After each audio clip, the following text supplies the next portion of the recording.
Hello साथियों, कैसे हैं आप सब। आशा करते होंगे अच्छे होंगे। साथियों, आपको एक प्रैक्टिस सेट पिछले वीडियो में देखने को मिला, उसको लगाइए आप लोग। मैं देख रहा हूँ उसको आप लोगों ने काफ़ी कम व्यूज़ दिया है, उसको आप देखिए। मैं उस पर एक कोशिश करूँगा कि आपको जो यूपी पीसीएस का घटना चक्र आता है उसके अगले पार्ट पे और क्वेश्चंस डालूँगा। अभी जो कुछ क्वेश्चंस थे मुझे मिले थे एक बुक्स के, तो मैंने वहाँ से डाले हुए थे।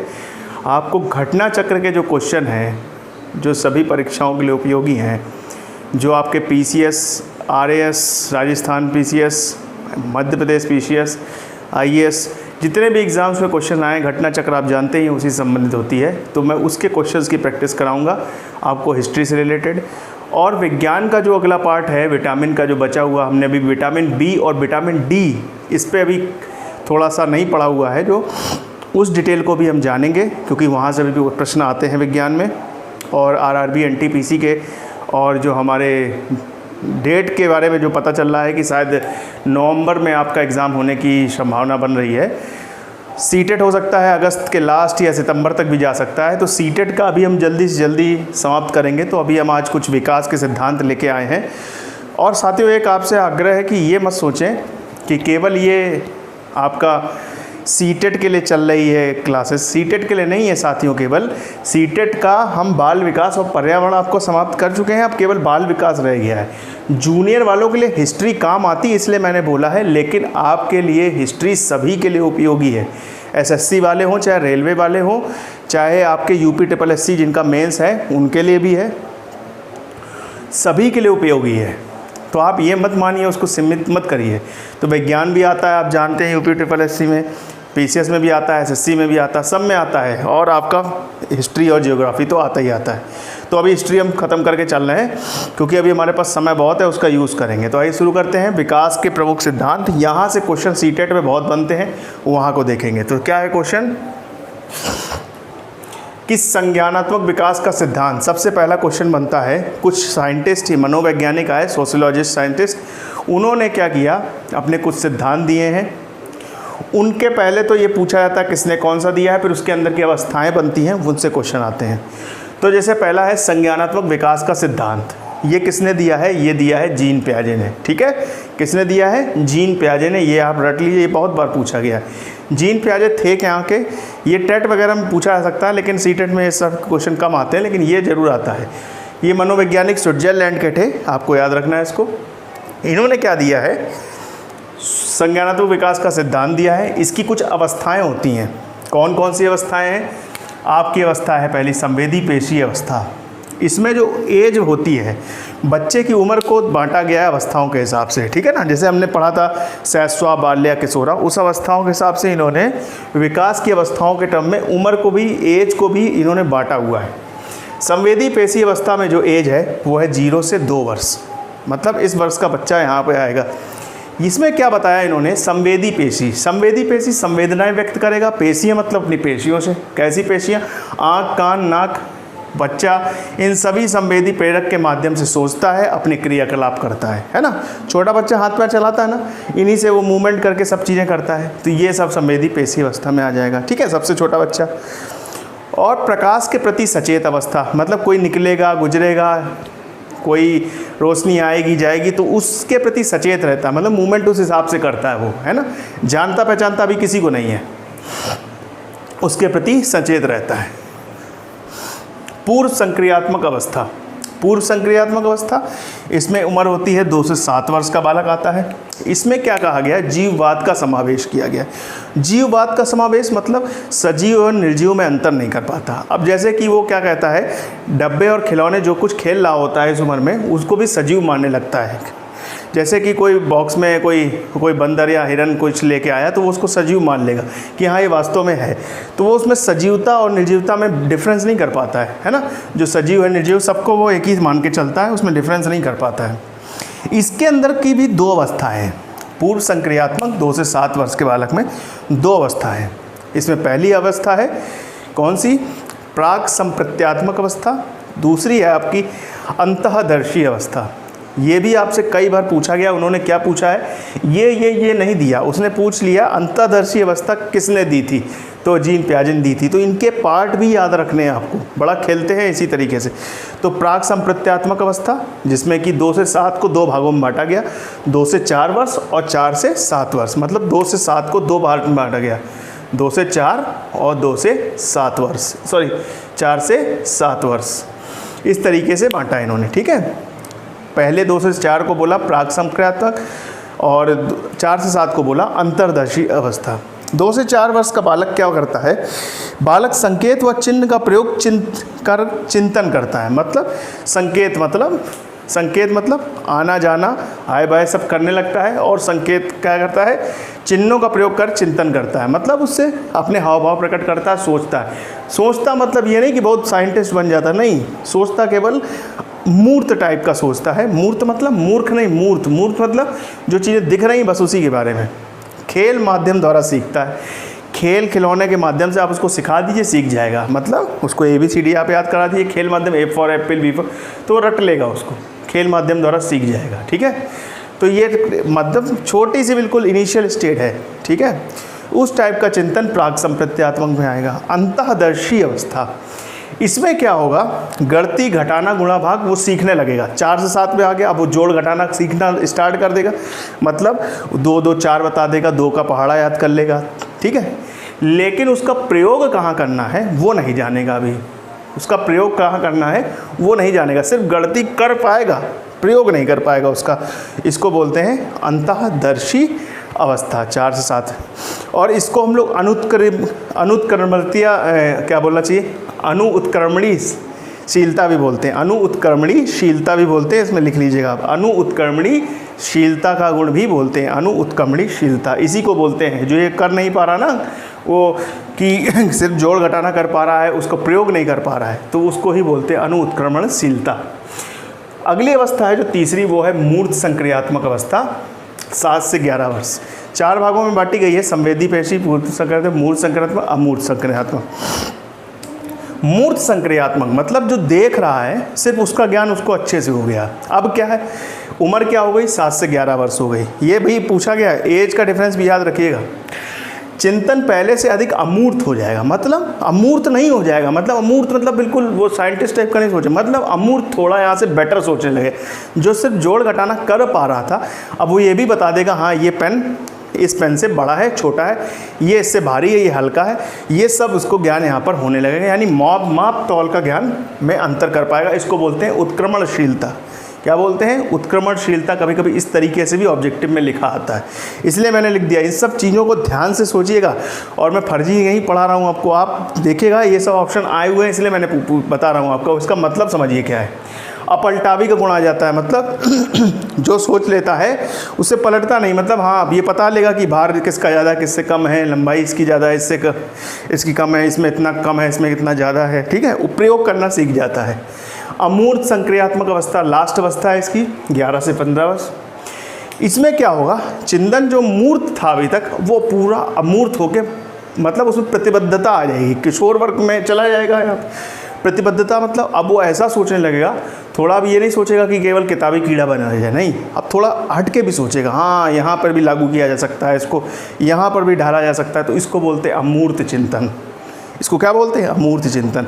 और एक बालक को पहले मूर्त ज्ञान जरूरी है देना, अमूर्त बाद में देना जरूरी।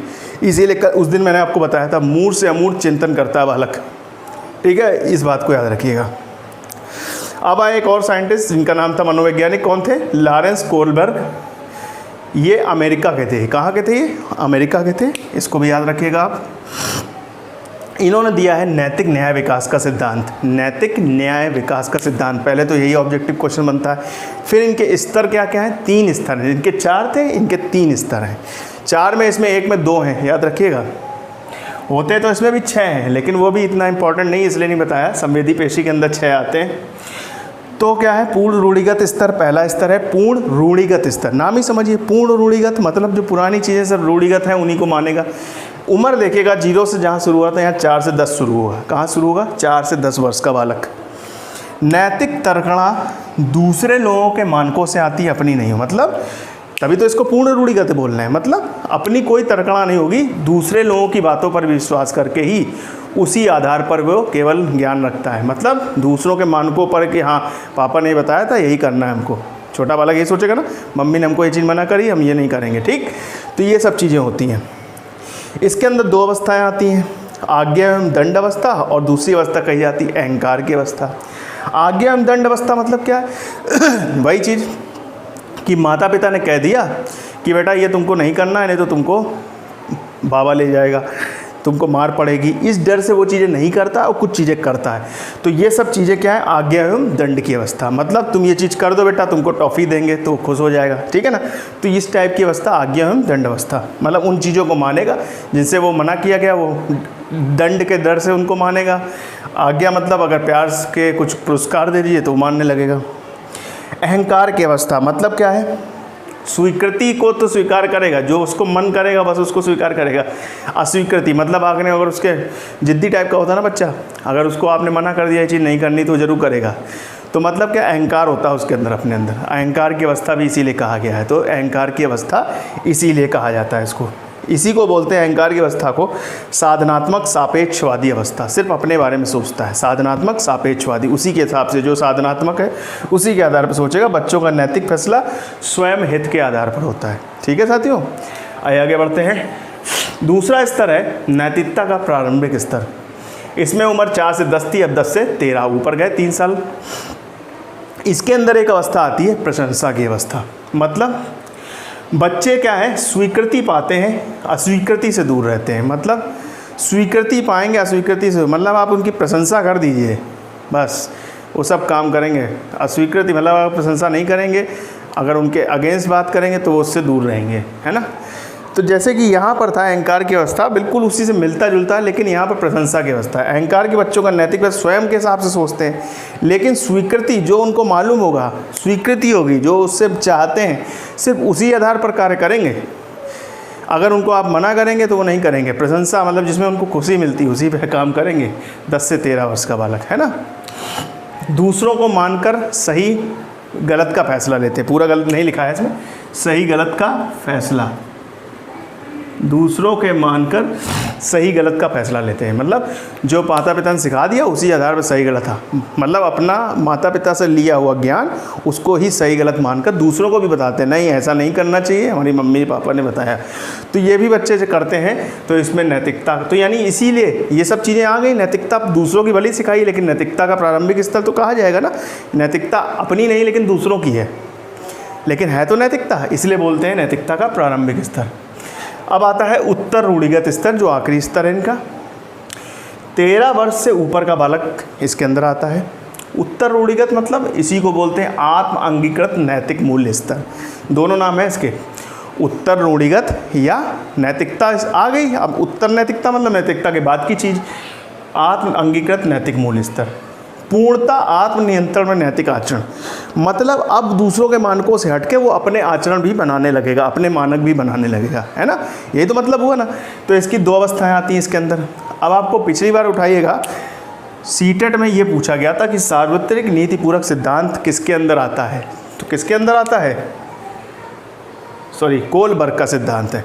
एक बार पूछा गया सामाजिक अनुबंध अनुरूपता अवस्था या सिद्धांत किसने दिया है? कोलबर्ग ने दिया है। ये भी तोड़ के पूछ देते हैं, इसलिए अलग अलग मत समझिए इन्हें, ये इसके अंदर आ जरूर रहा, लेकिन इनको भी याद रखिए कोलबर्ग के अंदर ही।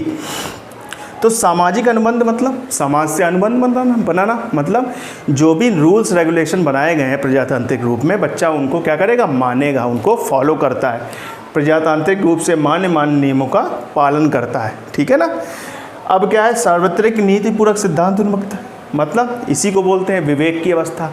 बच्चा अपने अनुसार भी, किशोर अपने आंतरिक मानकों के अनुरूप भी कार्य करता है, विवेक के हिसाब से भी कार्य करता है। सही गलत का फैसला कुछ ऐसी सिचुएशन में चला जाए, फिर वो अपने हिसाब से भी फैसला करने लगता है, ठीक है ना।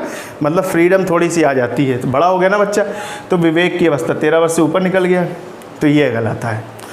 अब जीन प्याजे से संबंधित कुछ तथ्य आप ऐसा करिएगा, जब ये जीन प्याजे लिखिएगा उसके बाद इस चीज़ को नोट करके अलग से लिख लीजिएगा, जो ये अलग से लिख दी मैंने। ये क्यों लिखी है? ये थोड़ा सा हट के नहीं है, विकास से संबंधित बात है। ये एक बार ऑब्जेक्टिव में यहाँ से क्वेश्चन आया हुआ है, इसलिए पूछ रहा हूँ।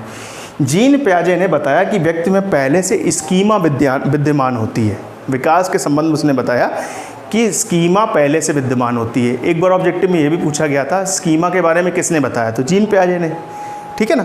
और स्कीमा है क्या, ये भी पूछा गया है। स्कीमा है छोटे छोटे बच्चों की क्रियाएं मस्तिष्क से जुड़ी होती। जो छोटे छोटे बच्चे कार्य करते हैं, कुछ छोटे छोटे जो भी बच्चे कार्य करते हैं, छोटा बहुत जो भी काम कर रहे हैं, वो सभी मस्तिष्क के द्वारा होता है। बहुत बड़ा ज्ञान नहीं दे दिया है, अब हम लोग को छोटी चीज़ लगेगी, लेकिन ये स्कीमा यही होता है। जो मस्तिष्क के द्वारा बच्चा छोटे छोटे कार्य करता है, उसी को बोलते हैं स्कीमा। और स्कीमा पाने की 2 अवस्थाएं इन्हीं ने बताया, पियाजे ने क्या बताई हैं, आत्मसात्करण और समायोजन। आत्मसात्करण क्या है, मतलब अपने हिसाब से, आत्मसिद्धि के हिसाब से, स्वकेंद्रितता के हिसाब से, अहम केंद्रितता के हिसाब से सोचता है। आत्मसात्करण और समायोजन, समायोजन मतलब वातावरण में क्या करता है, आवश्यकता की पूर्ति वातावरण में जब वो पूरी करता है तो उसको समायोजन कहते हैं। क्या करते हैं, समायोजन। तो समायोजन भी एक बार ऑब्जेक्टिव में पूछा गया, क्या होता है, आवश्यकता की पूर्ति वातावरण में करना, मतलब आसपास के एनवायरनमेंट से अपनी समझ, अपने नियम, अपने कुछ रूल्स, अपनी कुछ चीज़ें सीखना या कोई नया मानक सीखना, नैतिकता बनाना, ये सब क्या कहलाता है, समायोजन। लेकिन कहाँ से सीखना, वातावरण से सीखना।